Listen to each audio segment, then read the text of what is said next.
ஒரு கேள்விதானே தங்கச்சி, 60 ஆண்டுகளா இந்த நிலத்தை மாறி மாறி ஆண்ட பெருமக்கள் யாரு? ஒன்னு திமுக, இன்னொன்னு அதிமுக. 2500 கோடி தான் தேவைங்கிறாங்க மழை நீர் வழிந்து வெளியேற, காவாய் வெட்டுவதற்கு. எத்தனை ஆயிரம் கோடிகள் இவங்க ஒதுக்கியிருக்காங்கன்னு நீங்க நினைக்கிறீங்க? இவங்க 4000 கோடி ஒதுக்குனாங்க. ஒரு 2000 கோடியில ஒரு தலைநகர்லயே ஒரு மழை நீர் அழகா வெளியேறி, நீங்க எத்தனை நாடுகளுக்கு நீங்க அந்நிய முதலீட கொண்டு வர பயணிக்கிறீங்க? சிங்கப்பூர், அமெரிக்கா, ஆஸ்திரேலியா, அரபு நாடுகள். அங்கெல்லாம் இந்த மழை நீரை, அங்கெல்லாம் மழை பொழியுறது இல்லையா, பெய்யுது. அந்த நீரை சாலையில் தேங்க விடாம, மக்கள் வாழ்விடங்களை தேங்க விடாம எப்படி கொண்டு போறாங்கிறத நீங்க பாக்குறீங்களா இல்லையா? சாலையில தானே பயணிக்கிறீங்க. அப்ப ஏன் அதெல்லாம் கவனிச்சு அதை செய்யறது இல்ல? எத்தனை ஆண்டுகளுக்கு இந்த கொடுமை? வெள்ளத்துல மேந்தானா, வீடு இடிஞ்சிருச்சா, ஒரு 5000 கொடுத்து விடு, ஒரு 6000 கொடுத்து விடு, ஒரு 2000 கொடுத்து விடு, 1000 கொடுத்து விடு. இதெல்லாம் ஒரு ஆட்சி முறை, இதெல்லாம் ஒரு அணுகுமுறை, இதெல்லாம் ஒரு தீர்வு முறையா? 2500 கோடிக்கு செஞ்சிடலான்ற அதிகாரிகளே சொல்றாங்க. 2500 கோடி கொடுங்க.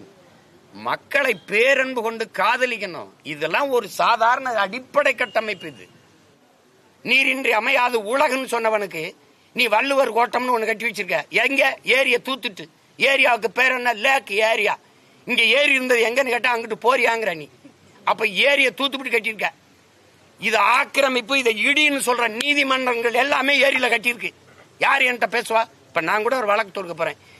இந்த நீதிமன்றம் ஏரியில கட்டப்பட்டிருக்கு, இது ஆக்கிரமிப்பு, இடிங்கன்னு உத்தரவு போடுங்கன்னு கேட்க போறேன்.